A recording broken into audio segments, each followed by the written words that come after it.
알아두면 돈이 되는 노동법 알돈노 소나무 노동법률사무소 김효신 노무사와 함께합니다. 경찰과 노동부가 오늘 아침부터요.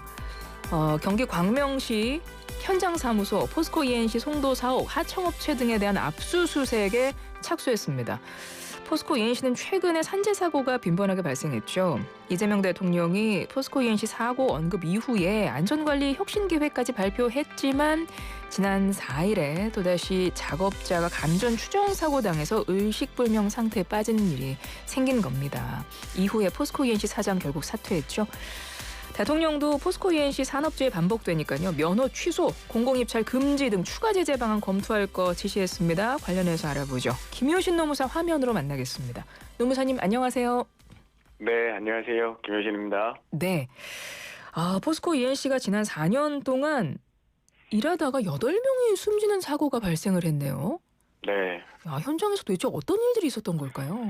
사실 이제 사고 유형을 보면요, 깔림, 끼임, 추락, 붕괴 사고였어요. 그래서 22년도 1월 우리 중대재해처벌법이 시행됐는데요. 그 시행 이후 8건의 사고가 났다, 사망 사고가 났다.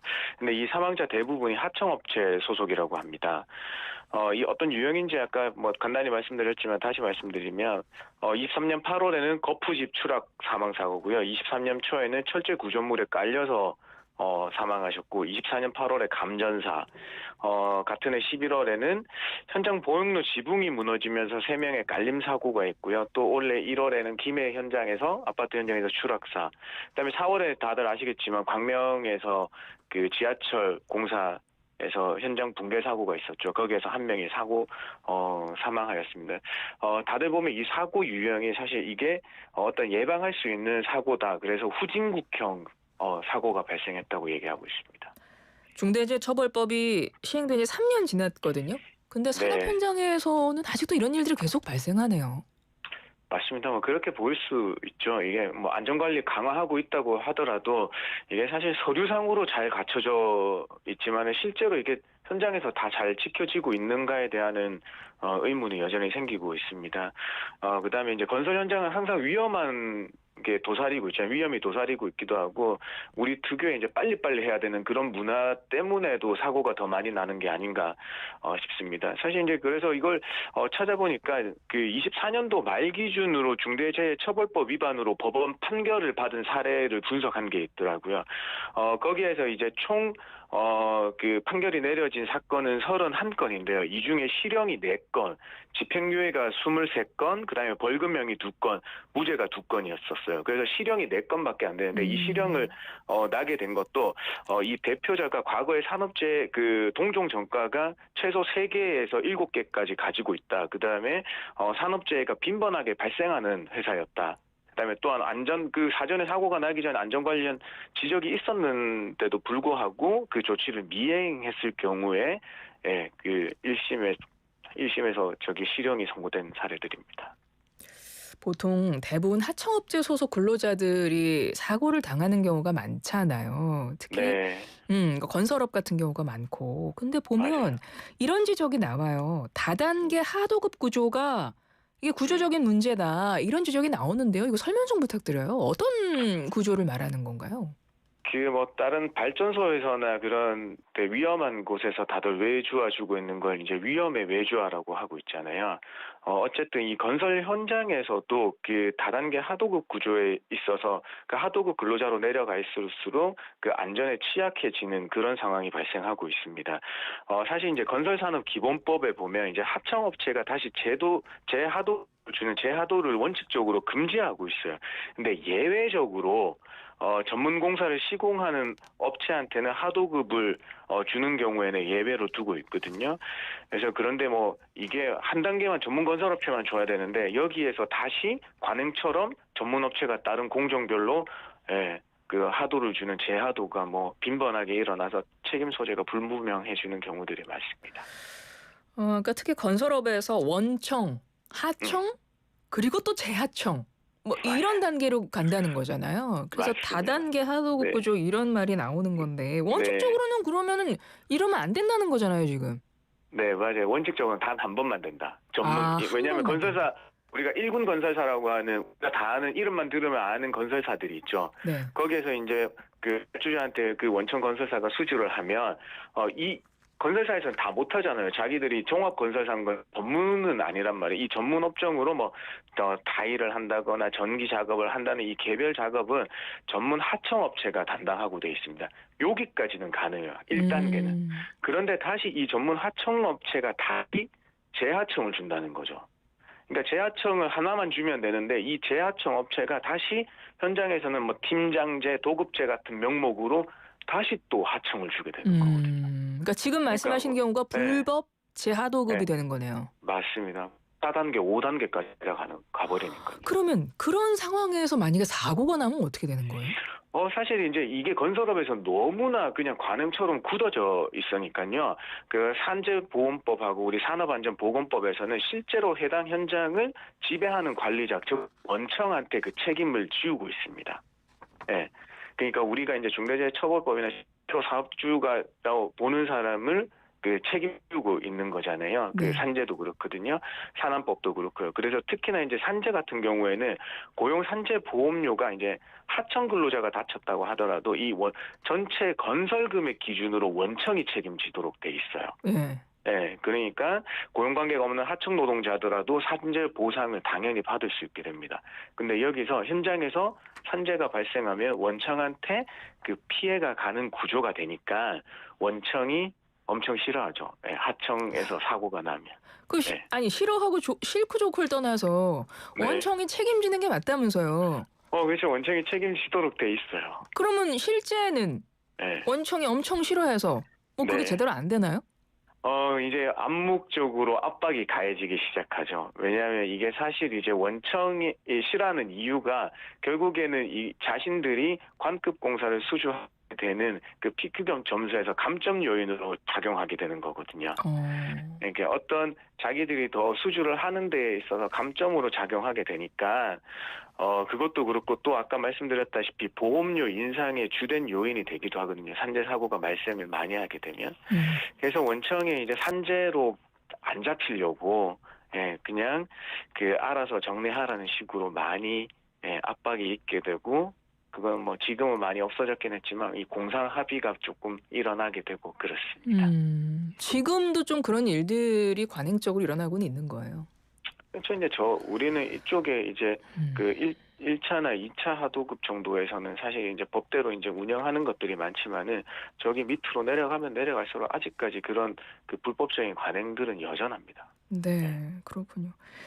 포스코 ENC 사고 이후에 대통령이 직접 언급했어요. 그래서 지금 건설 현장이 긴장하고 있다고 이런 기사도 나오던데요. 맞아요. 또 그 와중에 의정부 한 아파트 공사장에서 또 추락 사고도 발생을 했더라고요.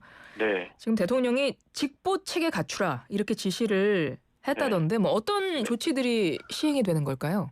사실 이거 아까 말씀하신 이거 의정부에서 발생한 사고 역시도 하청업체 노동자분께서 이 사망한 사건이에요. 그래서 그 건설사 대표랑 다른 임원들이 전부 사표를 냈다고 하시더라고요. 그래서 당국은 그 작업 중지 명령을 내린 상태라고 합니다.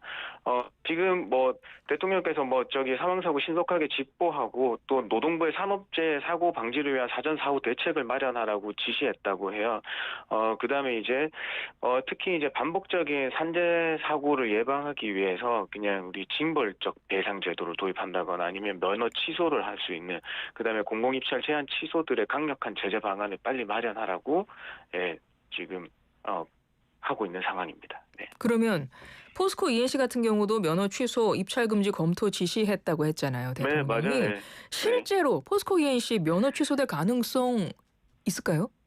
사실 이제 이게 실효적 조치를 취하라는 의미로 해석되는데요. 사실 이게 유일한 면허 취소 사례가 우리 예전에 성수대교 붕괴했을 때 동아건설산업에 대해서 내려졌거든요. 근데 여기서 이제 성수대교 붕괴한 건 부실시공이 이유였던 거예요. 그러니까 사망사고였던 부실시공 이유로 그 면허가 취소됐는데요. 사실 면허가 취소될 수 있을지는 좀 가능성은 좀 더 지켜봐야 되는 겁니다. 왜냐하면 이 산업안전보건법상 고용노동부가 요청할 수 있는 처분이 영업정지로 한정돼 있고요. 그다음에 대신에 건설산업기본법에서 영업정지나 등록 말소회 같은 경우에는 이 노동부나 공정거래위원회가 국토부에 처분을 요청할 경우에는 조치가 가능하지만 이 산업안전보건법하고 부딪히고 있거든요. 그러니까 산업안전보건법에서 노동부가 요청할 수 있는 건 영업정지밖에 안 되는데 건설산업기본법에서는 다 할 수 있는 것처럼 해놨다. 그래서 이 전문가들이 이 법률의 정합성을 맞춰봐야 된다. 그래서 아직까지 될지 안 될지는 미지수다. 라는 겁니다. 또 이게 정부가 이제 광주에서 그때 우리가 그 광주 화정동 그 아파트 붕괴 사고에서 사망 사고가 있지 않았습니까? 네. 그래서 그때 이제 정부가 직접 등록 말소할 수 있도록 원 스트라이크 아웃제를 도입하고 있습니다. 그때는 이제 시민 3명 또는 근로자 5명 이상이 사망한 경우에 원 스트라이크 아웃제 도입할 수 있도록 해놨는데요. 요것도 1명으로 줄이자라고 얘기도 나오고 있기는 하지만 요것도 추가적으로 검토를 해봐야 되는 상황입니다. 네. 건설 현장 노동자가 사고를 당하면 당연히 산재가 되죠. 당연하죠. 네, 일용직, 상용직 변하고 다 됩니다. 네. 그러니까. 근데 뭐 어디 보면 일용직으로 일하시다가 다칠 경우에는 뭐 산재 처리 못 받았다 이런 이야기들도 있다고 해서요. 맞아요. 근데 이제 사고성 같은 경우에는 거의 다 되세요. 그런데 우리가 이제 업무상 질병성 같은 경우에는 그 업무적 관련성을 상당히 보게 되는데요. 이제 근로복지공단의 불승인 사연을 나오는 걸 보면 이제 기왕증을 가지고 있다. 이제 기왕증을 가지고 있다는 의미는 뭐냐면 이게 그 사고나 질병 이전에 이미 재해자가 가지고 있던 질병이 있었다. 라고 해서 불승인을 많이 내고 있기는 합니다. 만약에 불승인이 나면 본인이 그거에 인정할 수 없다고 생각이 들면 이거 불복할 수 있나요? 그래서 우리는 불복 제도는 잘 두고 있어요. 그러니까 뭐 심사 청구도 할 수 있고요. 그다음에 심사 청구에 불복하면 재심사 청구도 할 수 있습니다. 대신에 이제 또 이것도 심사 청구 단계에서 재심사 안 하고 바로 행정 소송 제기할 수 있는 길도 열어놓고 있거든요. 네, 그래서 불복 제도는 잘 마련돼 있습니다. 예. 고용노동부가 오늘 산업안전 종합대책 발표한다고 하던데요. 뭐 어떤 내용 담겨 있을까요? 뭐 다들 아직 알려졌지만은 작업 중직 요청권을 완화하고요. 그다음에 2인 1조 근무를 의무화로 확대하고 징벌적 손해배상제로 도입하면 공공 입찰의 제한의 요건을 완화한다. 그다음에 고액 과징금을 부과하고요. 그다음에 산업안전 감독 인력 확충하고 지방공무원 특사경, 특별사법 경찰 권한 부여 등이 포함될 예정입니다. 그렇군요. 네. 좀 어려운 말들이 있어가지고요. 네. 요거 좀 자세히 설명을 해주세요. 작업 중지 요구권 뭐 이런 거는 뭔가요? 사실 이제 요거는 근로자가 사업자에게 공식적으로 이게 작업의 중단과 시정 조치를 요구할 수 있는 권한입니다. 예. 그러니까 작업 위험성이 있다고 하면 이 근로자들의 판단하에 사업주한테 통보해서 작업 중지를 요청할 수 있는 권한을 두고 있는 거고요. 그리고 이를 이유로 작업을 중단했다는 이유로 사업주가 불이익을 주면 형사처벌할 수 있도록 규정할 계획이라고 합니다. 그다음에 더 나아가서 이제 우리가 산업안전감독관을 현장에 두도록 또 규정한다고 해요. 이제 근로자 대표가 추천한 명예산업안전감독관을 반드시 회사에서 위촉하고 이들에게 작업 중지 및 시정 조치 요구권을 부여하는 방안도 검토되고 있습니다. 네. 그다음에 이제 위험 작업에 대한 2인 1조 근무 의무도 민간 영역까지 확대해 보겠다고 알려져 있습니다. 예. 정부가 강력하게 산업재해 근절 의지를 갖고 정책을 시행을 하면 좀 그에 대한 효과가 드러나면 좋을 것 같아요. 건설 현장의 산업재해 근절 어떻게 좀 기대해 볼 수 있을까요? 노무사님 어떻게 보세요? 사실 이제 중대재해처벌법하고 다르게 지금 정부에서 마련하고 있는 게 현장에서의 감시 체계를 강화하겠다는 조금 그런 걸로 느껴지거든요. 작업 중지 요구권도 더 강화하고 또 명예안전산업감독관이나 이런 것들을 강화해서 현장에서 이제 감독이 더 많이 이루어지면 사고는 좀 많이 줄어들 수 있지 않을까라고 생각해 봅니다. 예, 알겠습니다. 지금까지 김효신 노무사와 함께했습니다. 고맙습니다. 네, 감사합니다.